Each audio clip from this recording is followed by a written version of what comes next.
The brand new Genesis GV80. Much like the G80 sedan we did a video on, this is all new.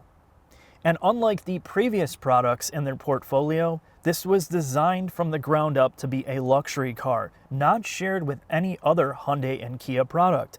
So this is truly the launch of a new generation vehicle. From the outside to the inside, there's far less copying and pasting from other premium brands, more so on the interior space, and I'm gonna get right into that. When you look at the door panel, for example, this is always a great entry into the car.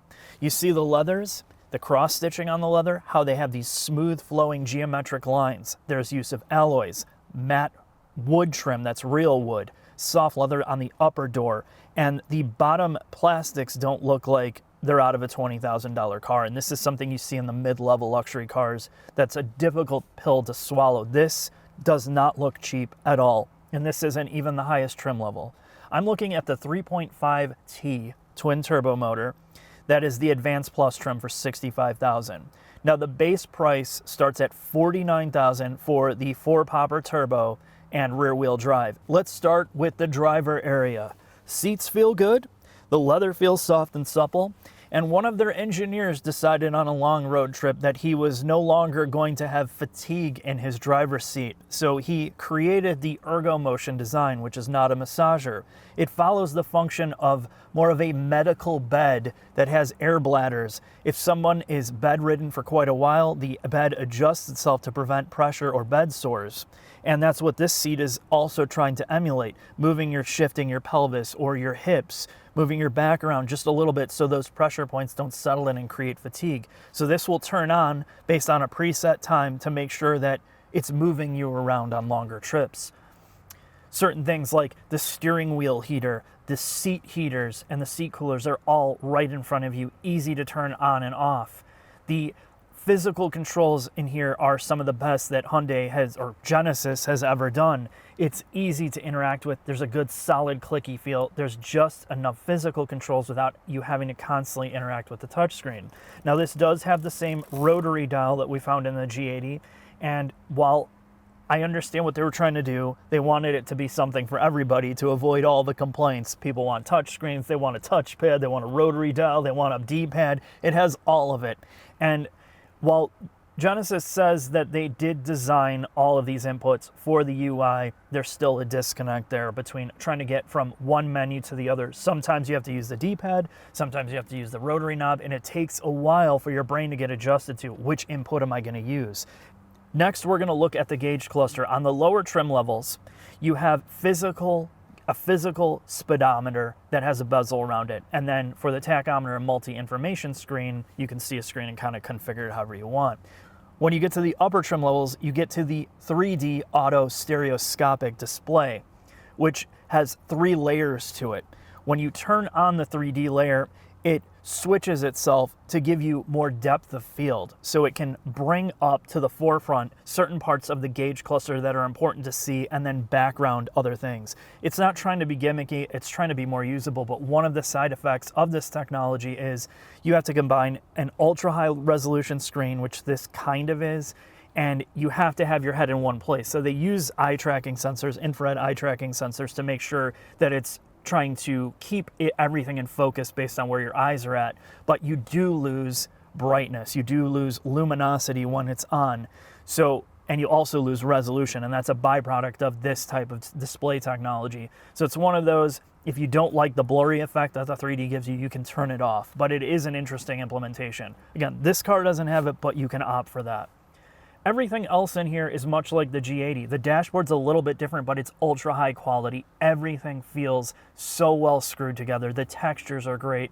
The infotainment screen is amazing. The black levels contrast. Everything is quick, feels good. The space in the back is very usable, great for 2 adults, and the hatch space is also excellent for an enlarged sedan. If you want more than what the G80 has, this is more Americanized, and we're going to talk about that more in the shop, so let's head in there. Oh boy, Mark, here's a little taste of soul. This is the GV80, and we've just got done doing the G80 as well. However, since then, we spent a lot of time with our North American Genesis rep, Jared, who's helped fill in some of the gaps that we didn't have covered prior. So let's talk about the business first. Genesis as a brand. So most people have this concept with the Korean cars is that they are cheaper because they can cost cut, use inferior products. However, the reality is the way they save you money is that they are vertically integrated because of the Korean government and the way that they own every facet of their car business. They own the ships they're being shipped on, they own the robotics, the manufacturing processes, and the actual raw material. Hyundai is one of the largest manufacturers of steel in the world.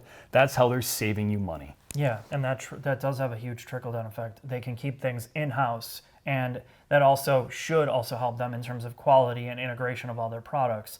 So when you look at this, things like gearbox, engine, most of the suspension parts, braking systems usually are all made by Hyundai, including all the things that you mentioned. Which helps save the end user money. The next thing to talk about is, unlike the G80, the GV80 was designed for the North American market. The G80 is a car that they designed for Korea. In fact, it's one of the best-selling cars in Korea. So a lot of the suspension tuning, which does differ slightly for North America, and some of the design objectives were tailored for a Korean buyer, where the GV80, because of the SUV craze here in North America, is tailored for us. Yes, and that's where the big differentiator is here from Genesis, from where they were to where they are now. This one is definitely thought about us and like Canada. So what that does is it makes some fundamental differences in exterior design and overall setup of suspension and how the car feels, or SUV feels. So when we look at this, we know that the GV80 and the G80 are now on the M3 architecture, which is their code name or their code for their body structure. The M2 is the previous generation, and how it's evolved is this has gotten stiffer, it's gotten lighter. The GV80 uses 5 different types of high-strength steels, where the G80 only uses 4. They use high-strength steels and hot stampings in the ring area in the back, which is on the body in white. It reinforces the moonroof or panoramic roof area in the back glass, which also helps with NVH reduction. In the M2 architecture, the previous generation, they had to use a lot of stiffeners and reinforcement braces that they no longer have to use because there's so much high-strength steel. There's also more aluminum here in terms of the hang-on panels, hood, door panels, things like that to save weight. And then at least in the G80, there's way more aluminum in the suspension, something that I'm very surprised to see disappear in the GV80. And to me, when you look at it, it's probably due to cost cutting. And although they share the same architecture, they don't share the same suspension architecture. Subframe in front is stamped steel. All your suspension components in the front are now stamped steel or cast steel. The only thing that's aluminum here that's a carryover is the knuckle and upper A-arm design, and of course the aluminum shock towers are the same. But the back is another huge change. You don't have an aluminum subframe in the back, and most of your suspension components, at least on the upper half, are also steel. So there's been weight reduction here, but not in the suspension, and I think that's kind of a big deal, really. And you notice when you're driving this as well, the suspension tuning is not, I mean, it's similar, but it's not. They do feel like 2 distinct cars in the way they ride. Yeah. We were earlier talking about this. You thought it was because of the increased, basically, travel. The wheel travel, like the more compression that's in it. But you notice that there's a little bit more harshness and just, I don't know, I want to say it feels stiffer, even though I don't think it is. And some of this just could be the frequency or vibration that's transmitting through the suspension back into you. But they still carry over a lot of the frequency and vibration isolators, and you see this is really rare to see it on a brake caliper, so if you get any vibration from the braking, it's canceling out some of those unwanted frequencies there. So they still put that here. They still put all the NVH panels, all the body adhesives that Hyundai has gone crazy with. There's so much body adhesive in this car, and it's very isolated on the inside. I just don't think it drives as well as the G80 now that we've kind of had them back to back. Now, the other thing to talk about, as we said, in-house, the gearbox. We have the same gearbox in the GV80 and G80, and they were carried over from the last generation G80 car. Yep. And they've gone through 3 different iterations of the gearbox. They've shrunk them down, they've made them lighter, and now they're better. They're more responsive than the previous generation, not from mechanical design. It's entirely software and basically electronic tuning. You get this to feel more like the 8-speed ZF or something a little bit more competitive. However, as we're going to talk about in the drive, it's not quite there yet. It's not quite there, but it's way better than what it was like in the G80 Sport with the 3.3 liter twin turbo that was in the previous generation. The trans is way faster here, and I think you're going to appreciate that if you've been in those cars. The next thing to talk about is the engine options. You have a 3.5 liter twin turbo, which is up from the 3.3 in the previous generation cars, and you have a 2.5 liter turbo, which I've asked, it is identical to all the other Hyundai and Kia 2.5 liter turbos. The tuning is different, however, because this runs on premium fuel, so they're able to eke out a little bit more horsepower, and they might have changed some things with like engine mounts and all that for lower NVH. But the last thing to talk about is this is a rear-wheel drive architecture first, which means rear-wheel drive, and then they can add on all-wheel drive, which is still rear-biased. In the case of this, you have open differentials across all the models. There's no limited slip differentials, any of that. They try to like make some like electronic locking. Yeah, so it's a lot of like software stuff in terms of brake torque vectoring. There's no real mechanical system. I will say this feels more natural though than like the front-wheel drive, all-wheel drive system found in something like a Sorento. This is supposed to be the middle product in their portfolio, where the GV80 and G80 is not supposed to be quite the couch that the G90 is, but it doesn't ride as harsh or as sporty, I'm going to use the quotations, as the G70 or the future GV70 will be. But really, I think that's about it for the underbody jack. Let's get into the drive and see how this thing handles. All right.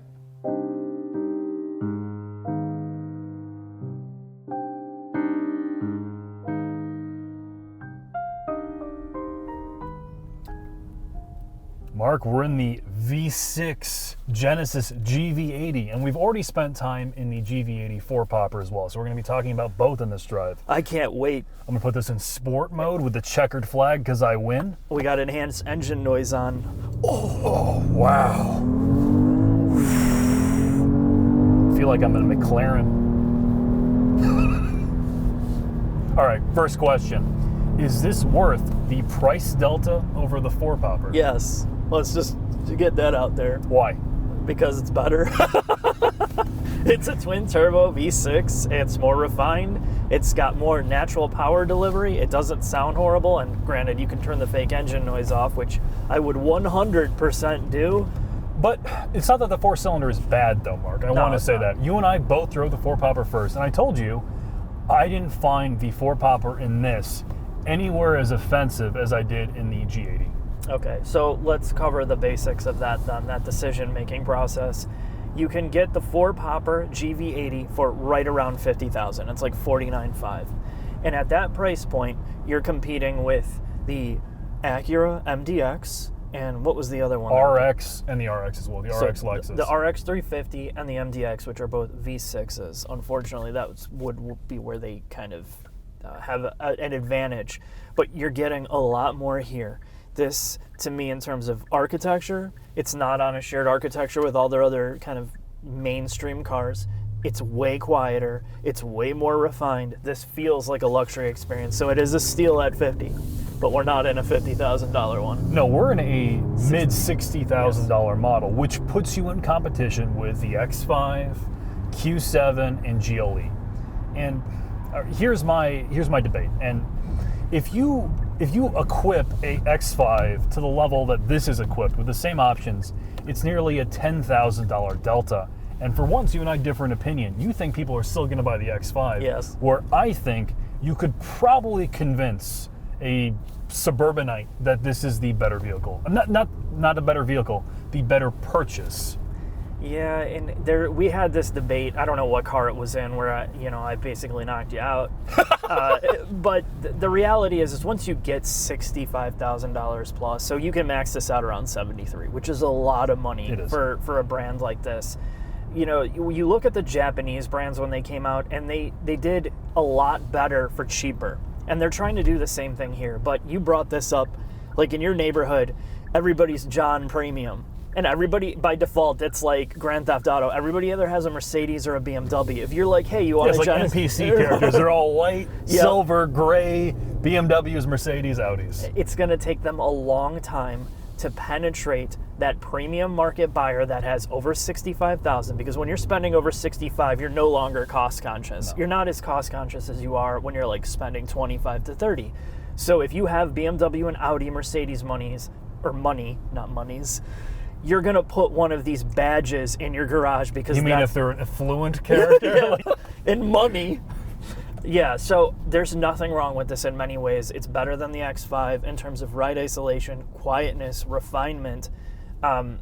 It lacks in other areas, which you can tell me all about. So the first thing I'm gonna bring up is this V6. Let me floor it. When you leave it in pure automatic, the shifts are really, really smooth. However, unlike the ZF found in the Audi and BMW, when you take any sort of manual control, like we talked about on the G80, it lacks that crispness, and same with the V6. It does not have the smooth butteriness that the B58 has in the X5, or even the 3-liter turbocharged application in the Audi. I think most people are not going to notice that, to be fair. I feel like this is pretty close, more closer to Audi. BMW is definitely on another level because their drivetrains can go from full soft, or I'm sorry, they can go from luxury car to it's almost sports car feeling, and that's the benefit that they have. They can have a better dual personality than the Genesis is, and the Genesis main thing is this is just a pure more GT luxury car feel. It's not on the sportier side. We talked about it in the shop, how their mentality in the design of the GV80 was much different than the G80. But I think if you're looking for a cruiser and you're looking at that $50,000 price range, there are very, very few competitors. This has much better body control than a MDX or RX. The suspension tuning is close, if not very similar to the Q7s. It's got great ride isolation. And if you're getting this in a 4-cylinder, the 4-cylinder is not bad. It's, in fact, no, it's not. It's great. I really think it's a really strong product. In the lower 50s range, yes, it's a no-brainer. Yeah, no, if you're spending 60, it's not, though. Yeah. Like, after that, you have to go to the twin-turbo V6 here. That makes a lot more sense. I don't know. I'm kind of mixed on this. I think it's great. I'm just trying to think of it from the buyer's perspective that is looking at this, like what they would pick apart. And I've really struggled to really find any faults with this other than kind of its quirkiness. This is one of the first Genesis products that has their own unique identity, at least on the inside. This is uniquely them. There's far less copy and pasting that they've done in here from their past efforts. And I feel like they're starting to get a really strong identity. I think people are going to like that. They're just not going to buy this over the German counterparts. And I think what this does well is it has that Bellagio gaudiness about it, where it's really in your face. I sort of have money, lots of chrome and blingy, and it's better for it, particularly in that $50,000 price range. I don't have a lot of problems with it, really at all, when you're getting it cheaper, and I think people will probably enjoy this product. Let's get into the final thoughts, Jack. We'll talk about some of the pros and cons here. All right.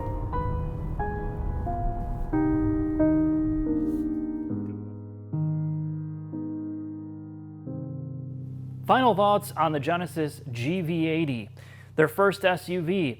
And much like the G80 that it shares a platform with, this is one of the best in its segment for around $50,000 in terms of isolation, refinement, and luxury car ride. You can throw the sporty experience that's not trying to be that, and even though this SUV was more designed for the American market, they've still blended a lot of the things that you want from an upper-end luxury car. It's a huge value, and when you look at the features that they pack in here compared to the German brands, it makes a lot more sense.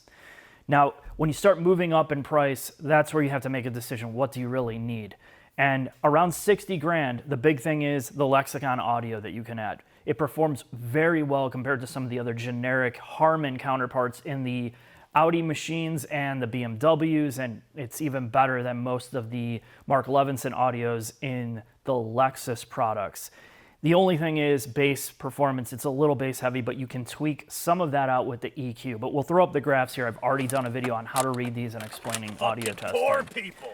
Now, this to me does not overall ride, and it doesn't feel as refined as the G80. And I don't know if it's just because they raised it up. They've had to make some concessions in stripping some of the suspension parts, all the aluminum stuff out of the GV80. But again, most people are not going to notice that unless you drive them back to back. The last thing is the elephant in the room, the dealership experience. This is something that Hyundai and Genesis have frankly not done a good job with since they've launched this brand 3 or 4 years ago. They've been fighting with dealerships. The Hyundai dealerships don't know how to treat customers like the competitors do. One of the big things that Hyundai Corporate is trying to do while they're fixing that is introducing their concierge service, which means they drop a new car off to you to test drive it and then pick it up from you so you can bypass that dealership experience completely. And that's the way that I would do it. There's about 80% of the dealerships participate in this, but they also do that for service. So if you want to experience the Genesis product or you're thinking about shopping for it, it really cuts through a lot of the red tape or the phobia that a lot of people have about this brand. But anyway, overall, the GV80 is a great first SUV for them. And if you're not spending over $65,000, $70,000, I think you're going to really like this thing. Thanks for watching. I'll see you next time.